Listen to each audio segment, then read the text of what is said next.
दोस्तों हाल ही में मैंने नेटफ्लिक्स पर बेताल नाम की एक सीरीज़ देखी जो कि बहुत ही कम यूट्यूबर्स ने कवर की है because it is quite new. Betaal एक Indian supernatural horror web series है जो कि 24 मई 2020 को नेटफ्लिक्स पर ऑफिशियली एयर हुई है। बात करें रेटिंग्स की तो ये सीरीज़ काफ़ी न्यू होने की वजह से इसकी रेटिंग्स बहुत ज़्यादा फ्लक्चुएट कर रही हैं। IMDb पर इसकी रेटिंग्स अभी 7.7 स्टार्स आउट ऑफ 10 है। दोस्तों बेताल को शाहरुख खान, गौरी खान और जेसन ब्लम ने मिलकर प्रोड्यूस किया है। बेताल सीज़न 1 में कुल 4 एपिसोड्स हैं। तो आज के इस वीडियो में मैं बेताल सीरीज़ के एपिसोड 1 को एक्सप्लेन करूंगा। So with that stated let's get into the explanation.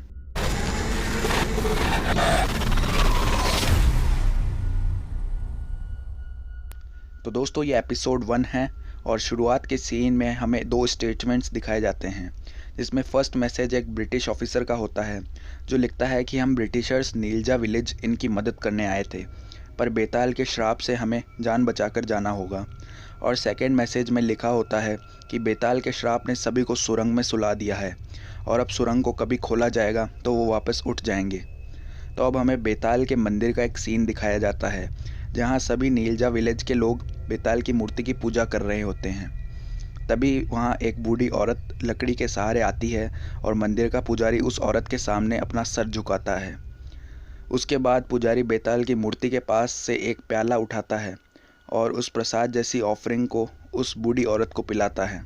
Then वो प्याला बेताल की मूर्ति को पिलाया जाता है और फिर सभी लोग बेताल की जय बोलने लगते हैं। अब पुजारी सारे लोगों से कहता है कि बाहर के लोग हमारे बेताल विलेज के पहाड़ों पर कब्जा करने आ रहे हैं और हमें उन्हें यहाँ नहीं आने देना है। तभी वो बूढ़ी औरत अजीब सी आवाज़ में बातें करने लगती हैं, जिससे पुजारी काफ़ी डर जाता है। अचानक वो एक डेमोनिक फेस में बदल जाती है और पुजारी पर हमला कर देती है। तभी पुजारी अपनी पत्नी से कहता है कि बेताल की मूर्ति पर कपड़ा डाल दो, और जैसे ही मूर्ति पर कपड़ा गिरता है वो बूढ़ी औरत वापस नॉर्मल हो जाती है। असल में उस औरत को बेताल ने ही पॉजेस किया था। अब वो औरत पुजारी से चीख चीख कर कहती है कि उस सुरंग को कभी मत खुलने देना, नहीं तो तबाही मच जाएगी। नेक्स्ट सीन में हमें बेताल माउंटेन्स दिखाए जाते हैं, जिसके जस्ट नीचे ही वो सुरंग थी जिसके बारे में अभी बात हो रही थी। अब आगे ज़मीन पर मरे हुए जानवर दिखाए जाते हैं जिन्हें सानवी नाम की एक बच्ची देखती है। खैर सीन सानवी के पापा मिस्टर मुदलवन पर आता है और हमें पता चलता है कि वो सूर्या कंस्ट्रक्शन कंपनी के मालिक हैं और बेताल के पहाड़ की टनल को रिनोवेट करने का काम उन्होंने लिया है। इसलिए वो सानवी और अपनी पत्नी के साथ यहाँ बेताल विलेज आए थे।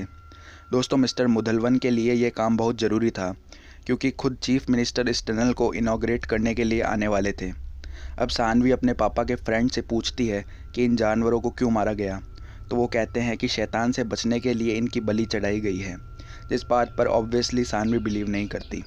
अब सानवी एक ब्रिटिश ऑफिसर की कब्र देखती है जिसकी मौत 1857 की क्रांति में हो गई थी। खैर अब मिस्टर मुदलवन को एक वर्कर बताता है कि लोग टनल की तरफ नहीं जाने दे रहे हैं। नेक्स्ट सीन में नीलजा विलेज के लोग टनल में जाने से वर्कर्स को रोकने के लिए मारपीट करते हैं। अब मिस्टर मुदलवन चीफ मिनिस्टर के सेक्रेटरी से कहते हैं कि मैं ये प्रॉब्लम 24 घंटे में सॉल्व कर दूंगा। अब सीन शिफ्ट होता है कमांडर त्यागी के इंटरव्यू पर। यह इंटरव्यू CIPD ऑफिसर सिरोही और उसके सारे साथी देख रहे होते हैं और वो बहुत ज़्यादा खुश थे बिकॉज़ उनकी लीडर कमांडर त्यागी का इंटरव्यू टेलीविज़न में आ रहा था। अब यहाँ सिरोही की सब इंस्पेक्टर आलू होती है जिसका फेस जला हुआ होता है। अब हमें सिरोही के पास्ट का एक इंसिडेंट दिखाया जाता है। एक्चुअली सिरोही को एक लड़की का अक्सर विज़न आता है जिसको उसने एक नक्सली समझकर मार दिया था, पर असल में she was not a radical. अब इतने में ही यहाँ आलू आती है और कहती है कि वो बच्ची असल में एक नक्सली ही थी और सिरोही ने सही किया। नेक्स्ट सीन में CIPD को एक न्यू ऑफिसर नादिर हक ज्वाइन करता है जो सिरोही को अपना आइडल मानता था। एक्चुअली नादिर एक ओल्ड ऑफिसर अकबर का ही भाई था। अब कमांडर त्यागी सिरोही को समझाती है कि वो बच्ची एक नक्सली ही थी और अगर नहीं भी थी तो भी तुमने सही किया। अब कमांडर त्यागी सिरोही को न्यू मिशन के बारे में बताती है और नीलजा विलेज के फ़ोटोज़ दिखाती है और कहती है कि इस विलेज को सैनिटाइज़ करना होगा। अब उनको वीडियो कॉल पर मिस्टर मुदलवन ज्वाइन करते हैं और कहते हैं कि बेताल विलेज की टनल को 24 घंटों में सीज़ करना है और कमांडर त्यागी इस मिशन को लीड करने के लिए सिरोही को अपॉइंट करती है।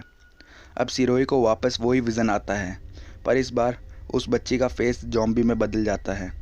नेक्स्ट सीन में सिरोही अपने ऑफिसर्स लेकर नीलजा विलेज की ओर बढ़ता है। ऑफिसर्स को देखकर विलेज के सारे लोग इकट्ठा होने लगते हैं। अब सिरोही सभी विलेजर्स को फेस करता है। पहले तो वो उन्हें बात करके समझाने की कोशिश करता है, पर इसके बावजूद लोग ऑफिसर्स पर पत्थर फेंकने लगते हैं, तो मजबूरन ऑफिसर्स को लाठी चार्ज करना पड़ता है। इस सब की लाइव फुटेज कमांडर त्यागी देख रही होती है। अब पुजारी अपनी पत्नी को कहता है कि उस सुरंग के पास जाकर उस बूढ़ी औरत से मदद मांगो, वो ही हमारी मदद करेगी। तभी वो मदद मांगने जंगल के रास्ते उस बूढ़ी औरत के पास पहुंचती है और उसे सारी बात बताती है।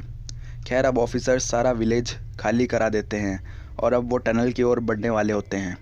अब यहाँ उस टनल के सामने पुजारी, उसकी पत्नी, वो बूढ़ी औरत और दूसरे लोग रास्ता रोके खड़े होते हैं। ऑफिसर्स को देखकर वो गन्स निकाल लेते हैं। मिस्टर मुदलवन कमांडर त्यागी से सीएम का डर बनाकर कहते हैं कि इन लोगों को मार दिया जाए जो टनल का रास्ता रोके खड़े हैं। चीफ मिनिस्टर प्रोटोकॉल की वजह से कमांडर त्यागी भी सिरोही को शूट का ऑर्डर दे देती है, पर वो शूट नहीं कर रहा था बिकॉज सामने से लोग भी बात कर रहे थे, तो शूट करना अगेंस्ट द लॉ था। अब वो बूढ़ी औरत कहती है कि ये सुरंग एक शैतानी आत्मा का घर है, अगर इसे खोलोगे तो कोई भी नहीं बचेगा। तभी मिस्टर मुदलवन का फ्रेंड उनके इशारे पर सुरंग के पास एक ब्लास्ट करवाता है, जिससे सिरोही को लगता है कि ये ब्लास्ट इन लोगों ने करवाया है और वो ऑफिसर्स को फायर ऑर्डर्स दे देता है। सभी विलेजर्स को गोली लगती है और सबकी मौत हो जाती है, सिवाय पुजारी और उसकी पत्नी के। अब मिस्टर मुदलवन अपने फ्रेंड को जेसीबी लाने को बोलते हैं टू एक्सप्लोर द टनल। अब सिरोही पुजारी और उसकी पत्नी को मारने ही वाला होता है कि पुजारी की पत्नी कहती है कि तुम सबको कोई अंदाज़ा नहीं है कि तुम क्या कर रहे हो, तुम किस तबाही को इनवाइट कर रहे हो। नेक्स्ट सीन में वर्कर्स सुरंग तोड़कर अंदर घुस जाते हैं। अब वो औरत सिरोही को देखती है और सिरोही को उस लड़की की विज़न वापस आती है। तभी वो कहती है कि वो धमाका हमने नहीं करवाया था, हम तो बस इस सुरंग की रखवाली कर रहे हैं। अब सिरोही उस औरत को मारने ही वाला होता है कि सीन कट होता है और फोकस करता है मिस्टर मुदलवन पर, जिनको पता चलता है कि सुरंग में जाने वाले किसी वर्कर की अंदर से आवाज़ नहीं आ रही है। तभी वो एक वर्कर को सुरंग से आता देखते हैं जो मरने ही वाला होता है। He was wounded heavily. इतने में वो सिरोही को बुला लेते हैं और सिरोही उस औरत को वहीं छोड़कर टनल की तरफ बढ़ता है। अब पहले तो टनल में कमांडर त्यागी और उनके कुछ ऑफिसर्स जाते हैं, पर वहाँ पर उन्हें कोई अजीब से क्रिएचर्स इंजर कर देते हैं और अकबर की तो टांग भी खा जाते हैं। तो कमांडर त्यागी को बचाने सिरोही अपनी टीम के साथ टनल में जाता है। सिरोही को टनल में बेहोश त्यागी मिलती है, जिसे उठाकर वो बाहर जाने ही लगता है कि सडनली उस पर कुछ क्रिएचर्स अटैक कर देते हैं। वो अपनी लाइट एक जगह फोकस करता है जहाँ उसे बहुत सारे ज़ॉम्बी टाइप क्रिएचर्स दिखाई देते हैं और वो किसी तरह त्यागी मैम को लेकर टनल के बाहर पहुँचता है और अपनी पूरी टीम को भागने का ऑर्डर दे देता है। वो भागते भागते एक घर के पास पहुंचते हैं जहां पुजारी और उसकी पत्नी ने दरवाज़ा बंद कर रखा था। सिरोही दरवाज़ा खटखटाता है, पर वो औरत कहती है कि जख्मी को छोड़कर बाकी लोग अंदर आ सकते हैं। अब यहाँ सिरोही को कुछ भी समझ नहीं आ रहा था, क्योंकि कमांडर त्यागी और अकबर जख्मी थे और वो उन्हें बाहर नहीं छोड़ सकता था। इतने में टनल के ज़ॉम्बीज़ सिरोही और उस घर पर हमला कर देते हैं और सारे ऑफिसर्स गन चलाते हैं और इसी के साथ एपिसोड 1 पूरा होता है। अब अगर आपको और वीडियोस चाहिए इस सीरीज़ से रिलेटेड, तो इस वीडियो को 10 लाइक्स तक ज़रूर पहुंचा दीजिए और चैनल को तो सब्सक्राइब कर ही दीजिए। दोस्तों, मैं मिलता हूं आपसे अगली वीडियो में, तब तक के लिए गुड बाय।